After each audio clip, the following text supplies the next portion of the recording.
बताइए कि 27वीं आईनी तरमीम दा हतमी मुसविदा हुकूमत ते पीपल्स पार्टी के दरमियान मुज़ाकरात कामयाब। विफाकी वज़ीर कानून आज़म नज़ीर तारड़ आखदे ने कि मुसवदे नूं हतमी शक्ल दे दी गई है। कुछ तब्दीलियां सन वो कर लिया गई ने। मुसवदा प्रिंटिंग लई भेज दिता गया है। तुहानूं अहम खबर दे रहे हैं कि आज़म नज़ीर तारड़ का कहना है कि मुसवदे नूं हतमी शक्ल दे दी गई है। 27वीं आईनी तरमीम दा हतमी मुसविदा हुकूमत ते पीपल्स पार्टी के दरमियान मुज़ाकरात कामयाब हो चुके हैं।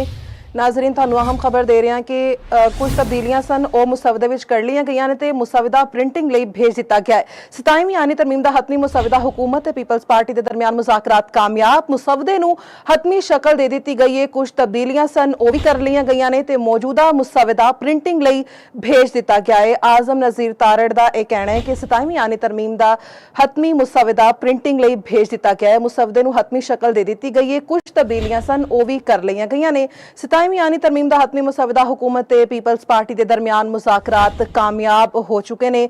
मुसवदे नूं हतमी शक्ल दे दी गई है। कुछ तब्दीलियां सन वो भी कर लिया गई ने। मुसविदा प्रिंटिंग लई भेज दिता गया है। नाजरीन ये बहुत वड्डी ते अहम खबर है कि 27वीं आईनी तरमीम दा हतमी मुसविदा हुकूमत ते पीपल्स पार्टी के दरमियान मुज़ाकरात कामयाब हो चुके हैं। मुसवदे नूं हतमी शक्ल दे दी गई है। कुछ तब्दीलियां सन वो भी कर लिया गई ने।